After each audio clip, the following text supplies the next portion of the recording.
문재인 대통령이 북유럽 3개국 순방을 마치고 어제 귀국했습니다.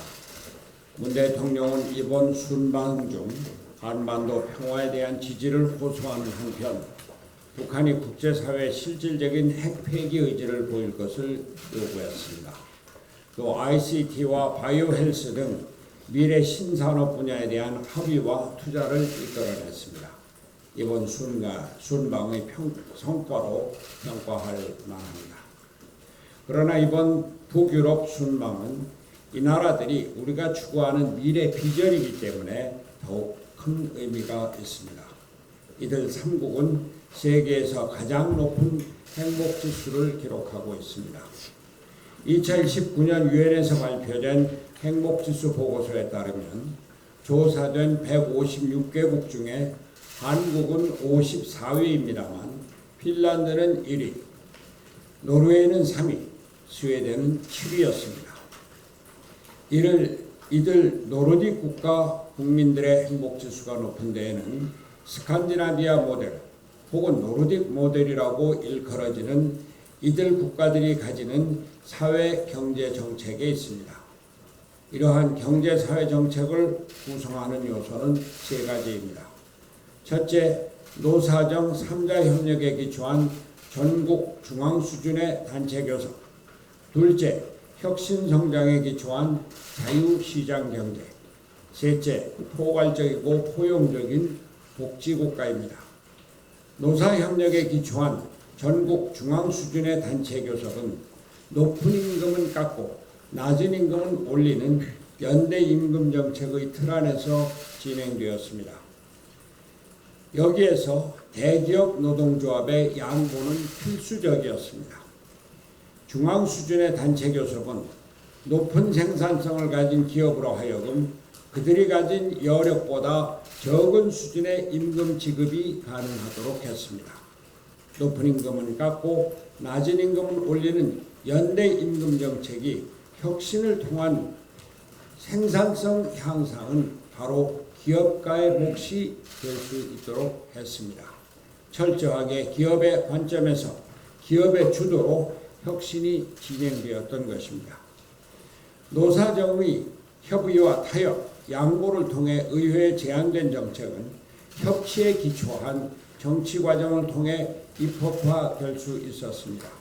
정부 여당은 야당과의 협치를 당연시했고 야당 또한 반대자의 역할로 만족하지 않았습니다. 이것은 이들 국가들이 갖는 정치 제도 때문에 가능했습니다. 비례대표제에 기초한 선거제도와 다당제가 정당 간의 협치를 가능하게 했고 중요한 국가적 과제를 대타협을 통해 해결해내는 기풍을 만들었습니다. 문재인 대통령은 좋은 정치제도가 훌륭한 혁신경제와 복지경제를 낳고 높은 행복지수를 만든다는 것을 배웠으리라고 믿습니다. 더욱 중요한 것은 노사관계입니다. 지난 15일 문재인 대통령이 노조위원장 출신인 스테판 뢰벤 스웨덴 총리와 정상회담을 가진 살트쉐바덴 지역은 스웨덴식 노사 상생 모달인 살트쉐바덴 협약이 체결된 역사적인 의미가 있는 장소였습니다.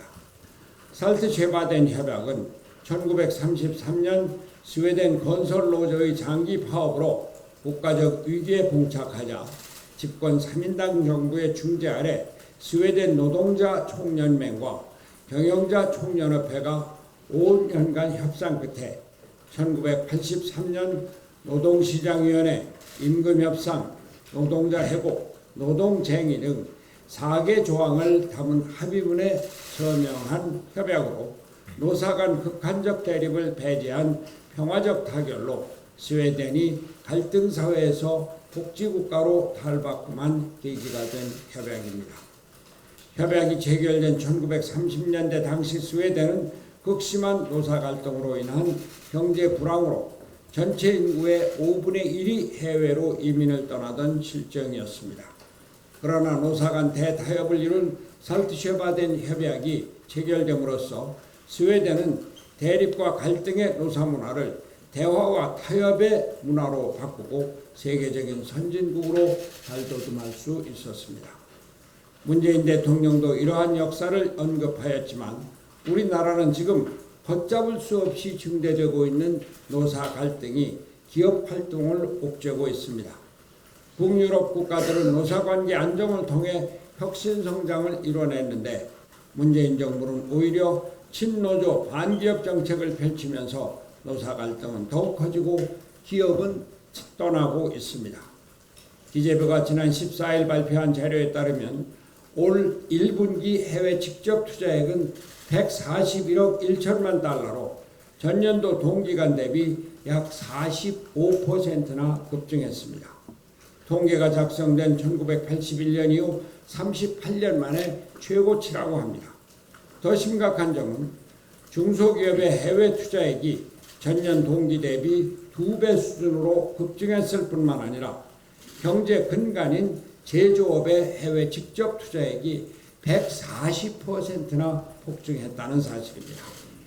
이에 비해 국내 설비 투자는 전년 동기 대비 17.4% 감소했습니다. 저도 경제 현장을 많이 방문했지만 그때마다 기업인들은 제발 기업 좀 하게 해달라는 하소연을 쏟아냈습니다. 최저임금은 2년 새에 29%나 올랐고 주 52시간제 등 각종 규제가 기업의 활동을 옥죄고 여기에 친노조 정부를 뒤에 둔 강성노조 민주노총이 대놓고 각종 불법 행위를 일삼고 있습니다. 이러한 환경에서 어떤 기업이 혁신 성장을 이루려고 하겠습니까? 북유럽 국가들이 성장과 복지를 동시에 성취할 수 있었던 것은 노사관계의 안정을 통해 기업이 성장하고 근로자가 복지를 누릴 수 있는 사회경제 구조를 만들었기 때문입니다. 살트쉐바덴 협약도 정부가 나서서 대화와 타협을 이끌어낸 사건입니다. 문재인 대통령이 혁신 성장을 바란다면 친노조 반기업 정책부터 전면 폐기하고 노사관계를 안정시키는 일부터 적극 나서야 합니다. 문재인 대통령이 북유럽 순방을 통해서 배울 것은 배우고 왔기를 바랍니다.